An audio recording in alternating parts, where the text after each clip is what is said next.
Makes for a beautiful end product. My pizza's ready. So you're looking at 62, 63 cents for each of these ends that you terminate.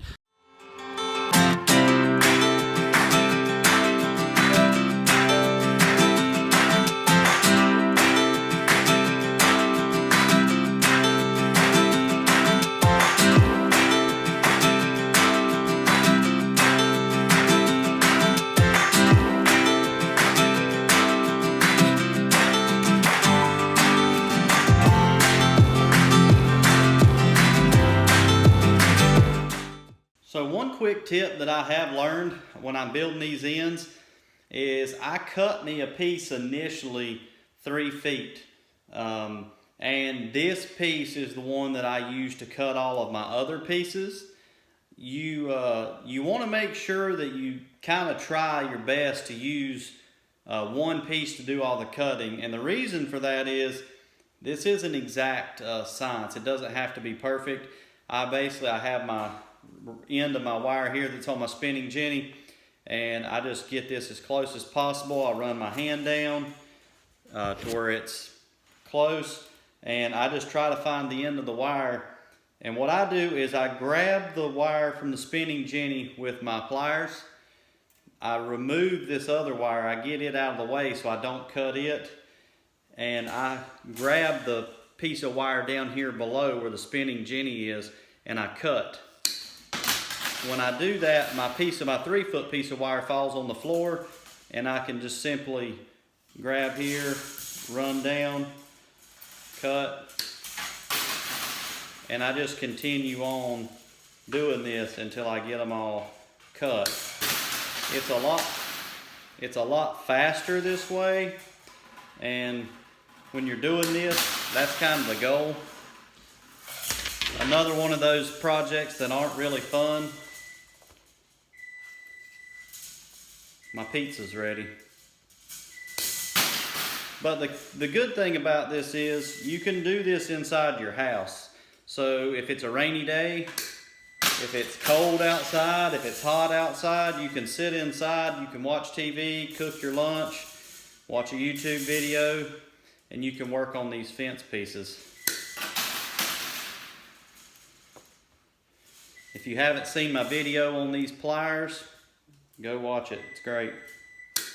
And so my point, going back to what I was talking about, my point of using just one wire, the main thing with that is it's without a doubt you're going to cut all of these pieces different lengths. And if you cut this piece, for example, an inch down below your 3-foot piece, now you have a piece that's 3 foot 1 inch. Well, if you do that again and again, and you're doing a couple hundred pieces, you may eventually have pieces that are 3.5 and 4 foot long instead of all of them being 3 feet. And it's just going to make your fence not look very uniform when you put your ends on there. So I'm going to get the rest of these cut, and we will go out to the fence, and I'll show you how to put these on and show you how they look, and I think you'll be pretty impressed. All right, so we got all of our 3-foot pieces cut. So now what do? Well, we got to do 2 things. The first thing we need to do is we need to get our guide stick. If you haven't seen the video on our guide stick, check that out. I'll put a card above. And we're going to take this guide stick, and we are going to mark our end post, which is, in this case, is this post. We're going to mark that end post where all of these terminating end pieces that I have cut are going to go.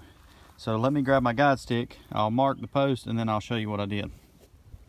So here's our post. I put my guide stick flat up against this post, and I put it flat on the ground, or put the end of it on the ground, put it up against this post, and I just marked based on the lines on my post. I've got a mark there. There's one there, there, and down there. So I've got these marked. That's where the wires are going to go. That's the first thing you need to do, whether it's an old fence like this one or you're building a new fence. Now, you do different things if it's a new or an old fence. So let's check that out. So if you are building a new fence and the only thing that you have on your pasture fence is basically a lot of posts drove in the ground, so you just got posts sticking up, you have nothing else, you will take your 3-foot piece of wire, you are going to slide a donut insulator such as this one onto the wire, and then you're going to put your crimp sleeve on the end. Let's see if I can get that to focus. You're going to put your crimp sleeve on the end, and you're basically going to make a loop, and then you'll take a pair of crimpers like those red handled crimpers down there, and you will crimp that, and you'll make a ring with this donut insulator on it. Now that's the great thing about these, is that you can do that in your house. That's what I normally do. I wait till a cold rainy day or a really hot day, a day that I don't want to be outside working, and I make these up. So I know how many I need, and I just make a lot of these up. So if you have a new fence, you will be looking at this post here, this end post, but this horizontal post will not be here. Neither will none of those wires. So what you do is you take, for me, for example, I have a 5-wire fence. I would take 5 of these rings. I would just walk up to the post. I would throw 5 of those rings over top. They would fall all the way to the ground. Then I would take fence staples, and I would come right over here. I would pick up the wires, and I would staple one of these rings at each of those lines. So I would have a stapled ring down here, here, here, and here, and those rings would just hang on the post. So whenever you go to pull your wires, you would simply tie your electric fence wire, your fence wire, onto this donut insulator. So what does that do? That keeps this wire, which is, for me, this is a ground, but if it was a hot wire, it would keep this hot wire from touching any of the posts, because it's wrapped around the insulator this way, and the piece of wire that's touching the end post is actually going through the donut insulator right there. Focus in a little bit better. So that's what you would do for a new fence. Since this is an older fence and I'm adding pieces, what I have to do is I've got to come over here, and I've actually got to go ahead and drive my staples at all of those lines, and then I will fish the wire through, put the insulator on, and crimp it. So let me get my stuff together and we'll do that.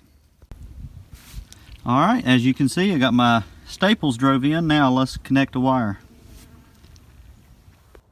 I've got my staples in the end here. I'm just going to undo this one that I made earlier and showed you.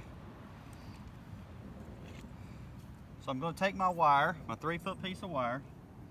I'm going to run it through the staple. Now for this example, it's going to be a little bit more difficult because I've got a gate here. Got to get the wire behind the gate.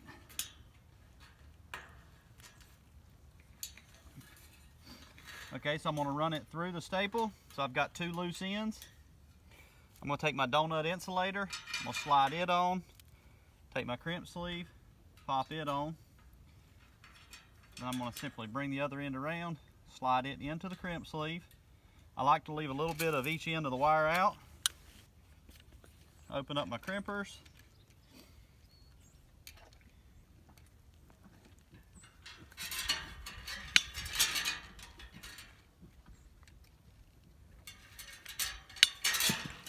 And crimp the crimp sleeve, and it's done. I use the long crimp sleeve so I can crimp twice, and that's it. So that staple will hold this ring here, and then when I go to pull my wire and I get to this end, I'll tie the wire to this donut insulator. Probably do a video later about different wire tying knots and stuff, but I'll tie that here, and you can move the crimp sleeve back here if you'd like, but when you pull the wire, it'll pull that tight and it won't go anywhere.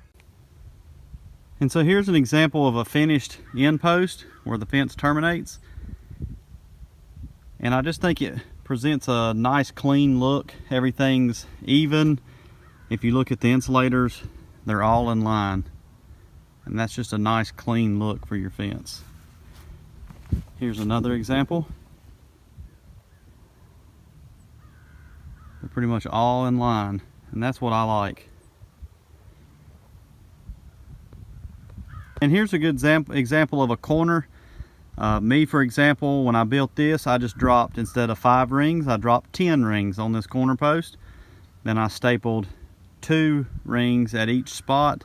If you've already got your fence built, you just drive 5 staples and then just run your wires through accordingly. But when you stand back and look at this corner, everything's symmetrical. The insulators on the right are the same length away from the end post as the insulators on the left, and everything is in line and symmetrical, and that looks really, really nice. Makes for a beautiful end product. All right, so that's it. That's how I terminate my fence ends. Just running the numbers on those. The pieces of rubber that you can buy to put around your wire, those run roughly, depending on where you get them, about $1 a piece, maybe 90 cents a piece. I know you can buy some coated wire to go around your fence ends for probably around 50 cents a piece, or it's about 50 cents a foot, I believe. Kenco sells some for $50 for 100 foot, so you know, you're talking around 50 cents a foot. You're going to use a couple feet. So it's probably still around $1. This wire is my 12.5 gauge wire. It's the same stuff I use for my electric fence. It's 4,000 feet for $100. It ends up being about 2.5 cents. So if you use new wire, you're looking at 2.5 cents for the wire, which is not that much. I generally like to use old wire from tearing down old fence. The donut insulators are 59 cents a piece. So you're looking at 62, 63 cents for each of these ends that you terminate.